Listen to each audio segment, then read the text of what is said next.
మందిని అయినా నన్ను ఎవరన్నా అడ్డుకుంటే చేస్తే మంత్రాలతోని లేకపోతే యంత్రాలతోని నేను అది చేసేస్తా చేతబడి చేసేస్తా అంటున్నాడంట. ఎల్లూరి శ్రీనివాస్కి నేను చెప్తున్నాను, మిగతా యావత్ భారతదేశంలో ఉన్న అఖండ ప్రజలకు చెప్తున్నాను, ఆయనకి ఏమీ రాదు. ఆ మంత్రాలు తంత్రాలు అని చెప్పేసి మిగతా అధికారులు ఎవరు భయపడుతున్నారంట. ఆయనకు అలా ఒక ప్రెస్ నోట్ రిలీజ్ చేపిస్తాను, అక్కడ అఖాడాల నుంచి చేస్తానన్నారు. మీ అందరూ కూడా చెప్పేది ఏంటంటే ఆయనకు మంత్రాలు వచ్చేసి తర్వాత ఇంకేదో చేసేస్తాడని అలాంటి భయాలు పెట్టుకోకండి. నేను శివరుద్ర సాధువుని, నేను ఒక సాధకుడిని. నాతో పాటు ఎందరో గురువులు, సాధువులు, పీఠాధిపతులు, మతాధిపతులు అందరూ మద్దతుగా ఉన్నారు. అందరూ బయటికి రావాలని లేదు. కాబట్టి ఏంటంటే శ్రీనివాసు చెప్పే ఆ మంత్రాలకు చింతకాయలు రాలవు. ఆయన న్యాయపరంగా రావాలి. జెండర్ మార్చుకొని బ్రీస్ట్ ఇంప్లాంట్ చేసుకొని ప్రాస్టిట్యూషన్లో ఉన్నాడన్న విషయం కూడా నిన్న రాత్రి తెలిసింది. నిన్న వాళ్ళ ఇంటి నుంచి నాకు ఫోన్ వచ్చింది, ఆయనను వదిలిపెట్టమని చెప్పేసి. మా నాన్నగారు ఇలా పెళ్లి చేసుకుంటే ఏమవుతుందని చెప్పేసి ఊరు నుంచి ఫోన్ వచ్చింది. ఆయన గారు ఏదైనా కౌంటర్ ఇస్తే డైరెక్ట్గా హైదరాబాద్కు ఈరోజు మేము కమిషనర్ దగ్గర కాల్ చేసాము, ఇక్కడ వచ్చాము. ఈ విధంగా ముందుకు రావాలి, ఈ విధంగా మాట్లాడితేనే ధర్మం ఉంటుంది. కానీ ఎక్కడో వెళ్ళి నువ్వు పెళ్లి చేసేసుకొని ఇంకా నా పెళ్లి అయిపోయింది, పొద్దున నేను తాళి కట్టలేడు అంటే రాత్రి వెళ్ళి తాళి కట్టిండు. అలాంటి పెళ్లి చుట్టుపక్కల చూడండి. ఆయన గారు ఏదో పెద్ద చేసేస్తాడని అంటే అడవిలోకి వెళ్ళేసి అనామకులైన మనుషుల మధ్యలో చేరేసి ఒక పెళ్లి వీడియో పెట్టిండు. పురుషాంగం లేని నీకు పెళ్లి అవుతుంది, ఆ పెళ్లికి విలువ లేదని తెలుసు. శాసన గ్రంథాల్లో లీగల్గా కూడా ఉంది. ఒక పురుషుడి యొక్క అంగానికి విలువ లేకపోతే చట్టపరంగా ఎలాంటి మర్యాదలు ఉంటాయో తెలుస్తుంది. నీకు అంగం లేదు అలా అని చెప్పేసి యోని లేదు, నువ్వు నిర్ణయించుకున్నావు. కాబట్టి ఆ అమ్మాయి వర్షిని జీవితాన్ని సర్వనాశనం పట్టిస్తున్నావు. ఇకనైనా నువ్వు మేల్కోకపోతే నీకు రావాల్సిన రోజుల్లో కావాల్సిన మర్యాదలు చట్టపరంగా అవుతాయి. ఒక స్త్రీ ఈ రోజు బయటకు వచ్చింది, గుర్తుపెట్టుకో. నీ పతనం మొదలైంది. శ్రీనివాస్, నువ్వు ఎక్కడో ఉండేసి గాలిలో పెడుతున్నావు కదా మేడలు. నేను ఆశ్రమం కట్టుకుంటున్నా, నేను అది చేస్తున్నా అంటున్నావు కదా. శివరుద్ర సాధువు నేను మాటిస్తున్నా, ఆశ్రమం నువ్వు ఎలా కడతావో నేను చూస్తా. ధర్మం అనేది ఇంకా బతికి ఉన్నది కదా. సాధు సంతులందరినీ ఏకం చేసి నీ పతనం పట్టకపోతే నా పేరు శివరుద్ర సాధువు కాదు.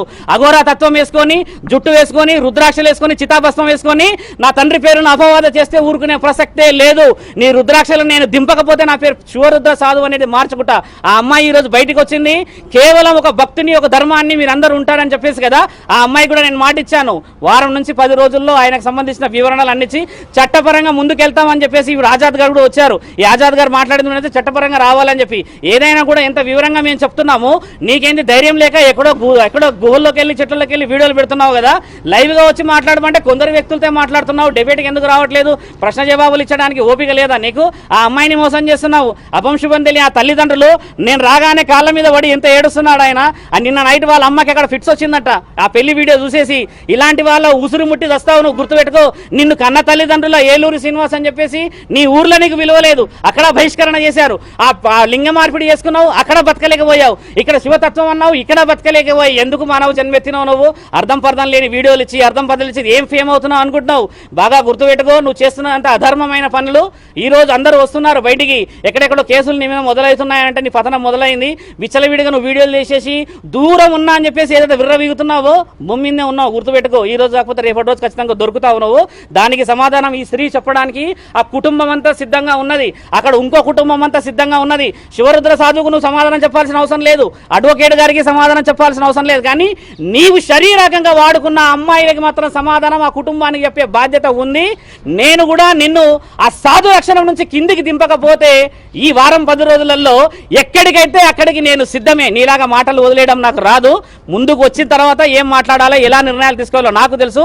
చట్టపరంగా పోతాను కాబట్టి నేను సాధువునయ్యాను. నువ్వు అఘోరి అని పేరు పెట్టుకుంటున్నావు కదా, అసలైన అఘోరాలు వస్తున్నారు. వచ్చినప్పుడు వాళ్ళ చేతిలో నీకు గుండు గీపియకపోతే, నేను చెప్తున్నా కదా, ఈ సనాతన ధర్మాన్ని గెలిపియకపోతే నేను నా తండ్రి పరమశివుడి మీద ఆనేసి చెప్తున్నా, నీ పతనం మొదలైంది శ్రీనివాస్. ఆ అమ్మతో కూడా మీరందరూ మీడియా వాళ్ళు లీగల్గా మాట్లాడండి, లీగల్గా చేయండి. ఆ అమ్మాయిని కాపాడే బాధ్యత అందరి మీద ఉన్నది.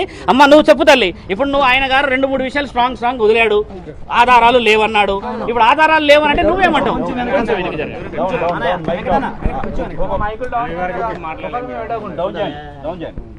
ఈ రోజు నేను ఎల్లూరు శ్రీనివాస్ పైన కంప్లైంట్ ఇవ్వడానికి మహిళా కమిషనర్ నెరల శారద గారికి ఇచ్చేసాను. అన్ని ఆధారాలతోటి నేను అది సబ్మిట్ చేయడం జరిగింది. నేను పోలీస్ స్టేషన్ ద్వారా, కోర్ట్ ద్వారా నేను లీగల్గా వెళ్తున్నాను. సో నాకు సపోర్ట్గా మా సీనియర్ అడ్వకేట్ ఆజాద్ గారు ఉన్నారు, గురువు గారు ఉన్నారు. సో నా ఫ్యామిలీ మెంబర్స్, మా మామయ్య, మా అన్నయ్య కూడా ఉన్నారు. సో దీన్ని నేను ఇంకా ముందుకు నేనే కాదు, నాలాంటి ఆడపిల్లలు చాలామంది ఉన్నారని నేను కూడా విన్నాను. వాళ్ళంతా బయటకు రావాలని కోరుకుంటున్నాను. కనీసం మెసేజ్ల రూపంలోనన్నా, కాంటాక్ట్ రూపంలోనన్నా వాళ్ళు బయటకు రావాలని నేను మనస్ఫూర్తిగా కోరుకుంటున్నాను. అంతేకాదు నిన్న కామెంట్స్ పెట్టిండు నా పైన, నా పర్సనల్ లైఫ్లో ఇన్వాల్వ్ అయ్యాడు. సో నా పర్సనల్ లైఫ్లో ఇన్వాల్వ్ అవ్వడానికి తను ఎవ్వరు? నేను ఏ రోజున తను కాపాడమని నేను ఎప్పుడూ అడగలేదు. మరి కాపాడమని నేను అడిగినప్పుడు ఈ రోజు నన్ను కాపాడాలి కదా, అలా ఎందుకు పారిపోతాడు? గత 20 డేస్ నుంచి నా నంబర్ ఎందుకు బ్లాక్లో పెడతాడు? అంతేకాదు ఈ వర్షిని అమ్మాయి అది 2 డే ఇప్పుడు ఎందుకు వచ్చింది ఈ అమ్మాయి ముందుకు అని అంటున్నాడు కదా. 2 డేస్ బ్యాకే కదా వర్షిని పెళ్లి చేసుకున్నా అని చెప్పింది.